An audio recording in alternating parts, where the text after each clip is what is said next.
7h30, c'est l'invité café. Bonjour à toutes et à tous, bienvenue dans votre émission Invité Café de ce mardi matin. Ce matin, nous recevrons Evelyne Lecalvez. Mille excuses, car depuis hier, on annonce Evelyne Lecalvez, mais c'est bien Lecalvez. Evelyne, bonjour. Bonjour, Maroki. Alors, tu es infirmière à la direction de la santé. Tu t'occupes de la campagne de lutte contre la filariose, plus particulièrement de la campagne POD, la prise observée directe qui se déroule jusqu'au 30 avril. La stratégie 2017 a quelque peu changé suite aux dernières évaluations. Les moyens sont concentrés cette année aux Marquises Sud et aux îles sous le vent. Pourquoi? Alors effectivement, nous avons terminé le plan quinquennal 2010-2014 de distribution en prise observée directe des médicaments. Et comme il se doit, nous avons fait des évaluations de 2014 à 2016. Ces évaluations sont satisfaisantes partout en Polynésie, à l'exception des îles sous le vent et des Marquises Sud, où le seuil de 1%, qui est le seuil acceptable pour l'OMS, l'Organisation mondiale de la santé, est un petit peu plus élevé.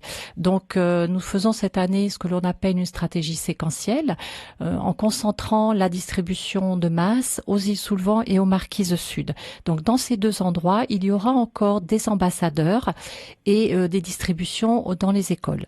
Pour tout ce qui est du reste de la Polynésie, les médicaments seront déployés dans l'ensemble des structures de la direction de la santé et les gens qui le souhaitent pourront aller avaler leurs médicaments dans ces structures, dans nos structures. Nous conseillons aux gens qui se rendent régulièrement aux îles sous le vent et aux Marquises Sud de prendre les médicaments cette année et l'année prochaine jusqu'à ce que nous ayons refait une évaluation dans ces deux lieux. Pour ce qui est des endroits où nous suspendons la distribution, c'est-à-dire ni communautaire ni scolaire, sont concernés les Australes, les Tuamotu, les îles du Vent et les Marquises Nord. Nous passons à une autre étape, qui est l'étape de surveillance. C'est-à-dire que tous les 2 ans, nous allons mettre en œuvre des enquêtes réalisées en milieu scolaire chez les enfants de 6 et 7 ans afin de vérifier qu'il n'y ait pas de réémergence de la maladie. Donc ces étapes de surveillance sont programmées au moins jusqu'en 2020-2022 et après, les décisions seront prises en collaboration avec l'Organisation mondiale de la santé et le pays. Ça veut dire que les risques sont moins élevés dans les zones autres que les Marquises Sud et les îles sous le vent, moins de risques d'attraper la filariose? Oui, ça veut dire que la transmission est très faible dans les archipels autres que les îles sous le vent et les Marquises Sud. Donc on peut se permettre de suspendre la distribution systématique. C'est une décision qui a été prise lors d'une mission d'un expert de l'Organisation mondiale de la santé fin novembre, début décembre, avec le ministère et la direction de la santé. Mais ça ne nous dédouane pas d'une surveillance. D'accord. Les personnes qui n'ont plus pris les médicaments, en l'occurrence les médicaments génériques comme la notésine et le Zentel, je sais plus les noms précis sous les yeux, est-ce qu'elles ont quand même un risque de filariose si elles ne prennent pas pendant un certain temps ces médicaments? Non, pas si elles vivent dans les zones où nous avons trouvé un portage très faible. Il faut savoir qu'aux Tuamotu et aux Australes, on a trouvé un portage nul. Sur Tahiti, il est de 0,1% en zone rurale, 0,3% en ville. Aux Marquises, il est inférieur, très inférieur à 1% pour le groupe des Marquises Nord. Donc, ce seuil de 1% a été fixé par l'OMS. Ce n'est pas un chiffre choisi au hasard, c'est qu'en dessous de 1%, on considère que la transmission est quasiment nulle. Donc c'est pour ça qu'on peut se permettre de suspendre cette distribution systématique. Par contre, pour rassurer les parents qui ont des enfants internes dans les lycées de Tahiti et qui sont habituellement résidents des îles sous le vent et des Marquises Sud, ces enfants vont bénéficier de la prise des médicaments grâce à la collaboration des infirmières de l'éducation nationale qui ont à leur charge ces internats. Alors, il faut bien préciser à nos auditeurs que le moustique qui transmet l'infection filariose n'est pas le même que celui qui transmet le Zika et le chikungunya. Effectivement, le moustique qui transmet les arboviroses que l'on connaît, dengue, Zika, chikungunya, c'est celui que nous entretenons nous-mêmes autour de nos maisons, avec nos boîtes de conserve, nos pneus, enfin tout ce qui peut l'Aedes aegypti qui constitue des réservoirs, des lieux de reproduction. Aedes polynésiensis, lui, vit plutôt dans les fonds de vallée, dans les trous de tupa, dans les feuilles englobantes. Il est plus difficilement accessible déjà. mais étant donné la faiblesse de la transmission dans les zones où on suspend la distribution, on peut supposer qu'il est beaucoup moins présent aussi. Alors, comment est-ce que ça se passe pour l'infection ensuite? Quand une personne contracte la filariose, elle ne va pas forcément avoir l'éléphantiasis 10 ans après lorsque les filaires meurent. Est-ce que vous, en tant qu'infirmière, vous pouvez nous expliquer le processus? Alors, le processus de transmission de la filariose, il faut qu'il y ait deux choses. D'abord, un vecteur. Le moustique. La filariose ne se transmet jamais directement d'un être humain à un autre être humain. Ce moustique va piquer une personne infectée, va, lors d'un repas sanguin, absorber un bébé filaire qui, dans le corps du moustique, va muter, se transformer en larve infectante et lors d'un prochain repas sanguin, cette larve infectante va pénétrer par le trou de la piqûre dans un autre être humain et cette larve va migrer dans le système lymphatique. Pour qu'il y ait des microfilaires, il faut qu'il y ait reproduction. Donc dans un même site lymphatique, dans un même ganglion, un mâle et une femelle. Et c'est seulement lorsqu'il y a présence d'un mâle et une femelle qu'il y a des microfilaires. Et c'est vrai que c'est une maladie d'accumulation. Il faut en général plusieurs années pour que l'on voit les symptômes de la maladie.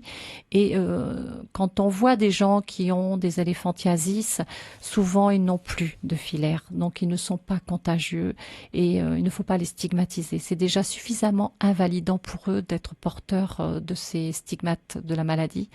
Il ne faut pas en avoir peur. Justement, l'éléphantiasis, ce sont les conséquences d'un non-soin justement de la filariose. Comment est-ce que ces personnes sont prises en charge par la suite? Alors, ces personnes, une fois qu'elles sont identifiées, ont un risque surtout infectieux parce que la peau est abîmée. Elles doivent être prises en charge surtout lors des épisodes infectieux. Elles sont, quand on leur fait des prises de sang, souvent plus porteuses. Donc, elles ne nécessitent pas de prise en charge spécifique filariose, mais souvent des prises en charge liées au risque infectieux que peut entraîner cette maladie. Mais elles ont des douleurs aussi. Oui, c'est quand même dur à vivre. Oui, c'est invalidant au quotidien en fonction de l'importance de l'éléphantiasis. Il n'y a pas que l'éléphantiasis des membres inférieurs, il peut y avoir aussi des œdèmes des bras ou des hydrocèles chez les hommes notamment. Tout ça crée une invalidité, isole les gens. C'est difficile pour eux après de s'intégrer socialement, dans le milieu professionnel aussi. Donc c'est vraiment une maladie qui isole les gens. Certains décident même de se faire amputer. Ça peut arriver. Oui, quand c'est vraiment trop difficile, on peut en arriver à des extrémités du type de l'amputation. Mais on en arrive là à contracter l'éléphantiasis, c'est par négligence aussi, parce qu'on peut continuer à traiter et lutter contre les filaires, même si on a contracté. Alors, c'est une maladie d'accumulation, comme je l'ai dit, c'est-à-dire qu'il faut de nombreuses piqûres pendant plusieurs années pour qu'il y ait reproduction, et il faut aussi qu'il y ait mâle et femelle dans un même site pour qu'il y ait cette reproduction de microfilaires et donc des dégâts qui se constituent. C'est vraiment une maladie qui est dans le temps. Donc c'est vrai que depuis toutes ces années, on a fait des distributions de masse, on voit moins ce genre de dégâts puisque les gens ont pris dans la régularité les médicaments et cette prise observée directe n'est pas anodine non plus parce qu'elle nous permet aussi de contrôler le fait que les gens avalent réellement les médicaments et éviter les gaspillages. La prise observée directe, donc on le rappelle cette année, exclusivement aux Marquises Sud et aux îles sous le vent. Il y a quand même des points à Tahiti et dans les autres archipels où on pourra aller chercher nous-mêmes nos propres médicaments. Alors, aller chercher, pas tout à fait, puisque la prise observée directe, c'est-à-dire le contrôle... On le prend directement. Oui, on le prend directement parce que l'expérience nous a montré, notamment dans les années précédentes, que le fait de distribuer les médicaments n'impliquait pas forcément que les gens les avalent. Puisqu'en 2008, nous avions fait une enquête et nous avions un très bon taux de distribution, mais nous avions 11% de portage. D'où donc la campagne POD en 2010. Voilà, d'où ce changement en 2010 de stratégie où on demande aux gens d'avaler devant un observateur les médicaments. Et je voudrais en profiter aussi pour rendre hommage à tous ces ambassadeurs qui, depuis 2010, ont contribué à ce qu'aujourd'hui, nous puissions changer justement de stratégie et passer à un autre contour, parce qu'ils ont contribué en allant de porte à porte le soir, et tout ça bénévolement, avec le partenariat des Tavana et des confessions religieuses, à ce que nous puissions avoir aujourd'hui de très bons résultats. Je vous remercie en tout cas Evelyne Lecalvez, infirmière à la direction de la santé en charge donc de la campagne 2017 de prise observée directe. Je rappelle également qu'il y a une campagne pour lutter contre la consommation de sel, mais on en parlera peut-être un peu plus tard dans les semaines à venir. Merci en tout cas Evelyne Lecalvez, je vous souhaite une bonne journée. Merci. C'était l'invité café, 7h30 du lundi au vendredi.